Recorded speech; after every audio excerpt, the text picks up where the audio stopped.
பெஞ்சல் புயல் பாதிப்புகளை ஆய்வு செய்வதற்காக வந்துள்ள மத்திய குழு புதுச்சேரியில் இரண்டாவது நாளாக பார்வையிடுகின்றனர். மேலும் தகவல்களை தருகிறார் செய்தியாளர் சண்முகசுந்தரம். சண்முகசுந்தரம், வணக்கம். இது பற்றின மேலும் விவரங்கள். வணக்கம். பெஞ்சால் புயல் காரணமாக பாதிக்கப்பட்ட பகுதிகளை இரண்டாவது நாளாக மத்திய குழு ஆய்வு செய்து வருகிறது.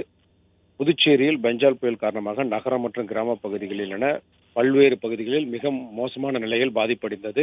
இதனை அடுத்து புதுச்சேரிக்கு மத்திய குழு நேற்று மதியம் வந்து பாகூர் உள்ளிட்ட பல்வேறு பகுதிகளில் கிராம பகுதியில் மற்றும் நகர பகுதியில் ஆய்வு மேற்கொண்டனர். அப்போது பொதுமக்கள் தங்களுடைய எதிர்ப்பை தெரிவித்தனர். இந்நிலையில் இன்று காலை 2 குழுக்களாக பிரிந்து ஒரு குழு வந்து காட்டேரிக்குப்பம், சந்தைப்புதுக்குப்பம், கொடாத்தூர் உள்ளிட்ட பகுதிகளிலும், அதே போன்று இன்னொரு கிழக்கு கடற்கரை சாலையில் உள்ள பிள்ளைச்சாவடி, காலாப்பட்டு, அதேபோல் நகரப்பகுதியில் உள்ள ரெயின்போ நகர் உள்ளிட்ட பாதிக்கப்பட்ட பகுதிகளை ஆய்வு மேற்கொண்டு வருகின்றனர்.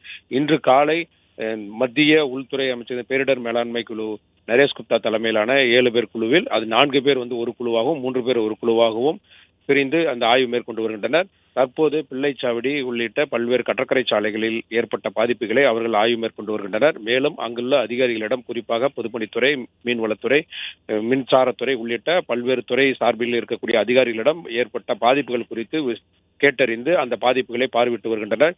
2 குழுக்களாக பிரிந்து இன்று மதியம் வரை இந்த குழுவானது ஆய்வு மேற்கொள்ள உள்ளது.